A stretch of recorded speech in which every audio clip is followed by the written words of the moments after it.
நம்ம கடையில போய் எல்லாமே வாங்குறோம், எல்லா சாதனமே கடையில தான் வாங்குறோம். தன்னம்பிக்கையே கடையில வாங்க முடியுமா? எந்த கடையில கொடுப்பாங்க? அப்படி ஒரு கடையிலும் கொடுக்க மாட்டாங்க. தன்னம்பிக்கை இருந்தா ஒரு அரை கிலோ இருந்தா கொடுப்பான்ட்டு ஒரு மிச்சர் கடையில கேட்டா, அது இல்லாம தான் நான் மிச்சர் கடை வச்சிருக்கேன், நீ இருந்தா கொடுத்துட்டு போயாம. யாருக்கும் யாரும் தன்னம்பிக்கைய பையில போட்டுலாம் கொடுக்க முடியாது சாமி.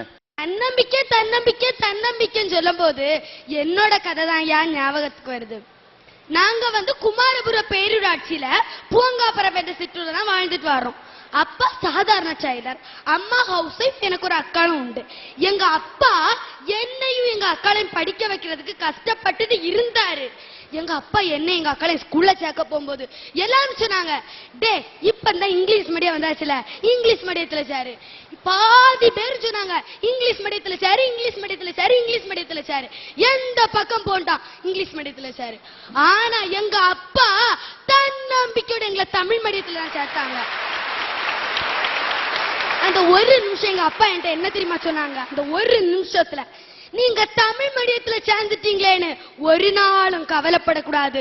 என்னைக்காவது ஒரு நாள் ஏதாவது நிகழ்ச்சியில தமிழகமே உங்களை திரும்பி பார்க்கணும், அப்படி நீங்க செய்யணும் சொன்னாங்க ஐயா. அன்னைக்கு எங்க அப்பாக்கு என் மேல இருந்த நம்பிக்கையும் எனக்கு என் மேல இருந்த தன்னம்பிக்கையும் தான் சார் இன்னைக்கு நான் இந்த ஸ்டேஜ்ல நிக்கிறதுக்கு முதல் காரணம். எங்க ஊர்ல ஸ்ரீ சாமுண்டீஸ்வரி அம்மன் திருக்கோவில் ஒரு கோவில் இருக்குது. வெறும் குடிசையில இருந்த கோவில் சார் இன்னைக்கு ராஜ கோபுரம் கட்டி கும்பாபிஷேகம் நடத்தணும். காரணம் என்ன? எங்க ஊர் இளைஞர்களின் தன்னம்பிக்கை தான் சார். அந்த கோவில தமிழகமே திரும்பி பார்க்கணும்னு எங்க அப்பாவுக்கு ஒரு ஆசை. என்னோட 20 வயசுல சிறந்த பேச்சாளராகி தமிழ்நாடு அதை திரும்பி பார்க்கும்படி செய்வேன்னு என் மேல எனக்கு ஒரு நம்பிக்கை இருக்குது சார்.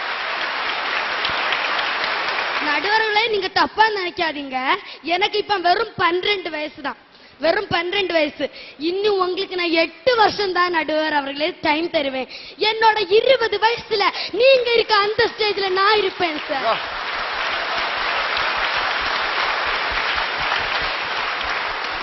உங்களை வீட்டுக்கு நடுவர் ஆக்கிடுவேன், நான் இந்த ஸ்டேஜ்ல நடுவர் ஆயிருவேன். உன்னை அறிந்தால் நீ உன்னை அறிந்தால் உலகத்தில் போராடலாம், உயர்ந்தாலும் தாழ்ந்தாலும் தலை வணங்காமல் நீ வாழலாம். நீ பாடினதை கேட்டோன்னு எனக்கே சந்தோஷமா இருக்கு. இந்த சீட்டு எனக்கு காலி ஆகிறத பத்தி நான் வேதனை படல, அதுல ஆதிரா மாதிரி ஒரு பொண்ணு உட்கார போகுதுங்கிற சந்தோஷம் தான் எனக்கு. அதுக்கு நீ பாடின பாட்டு எனக்கு ரொம்ப பிடிச்சிருக்கு. மாபெரும் சபையினில் நீ நடந்தால் உனக்கு மாலைகள் விழ வேண்டும், ஒரு மாற்று குறையாத மன்னவன் இவன் என்று போற்றி புகழ வேண்டும். உன்னை அறிந்தால் நீ உன்னை அறிந்தால் உலகத்தில் போராடலாம், உயர்ந்தாலும் தாழ்ந்தாலும் தலை வணங்காமல் நீ வாழலாம். மானம் பெரியதென்று வாழும் மனிதர்களை மான் என்று சொல்வதில்லையா?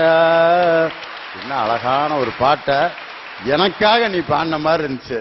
ஆனா நான் உனக்காக பாடுறேன். இது உன்னை எறிந்தால் நீ உன்னை எறிந்தால் இந்த உலகத்தில் நீ உயரலாம்.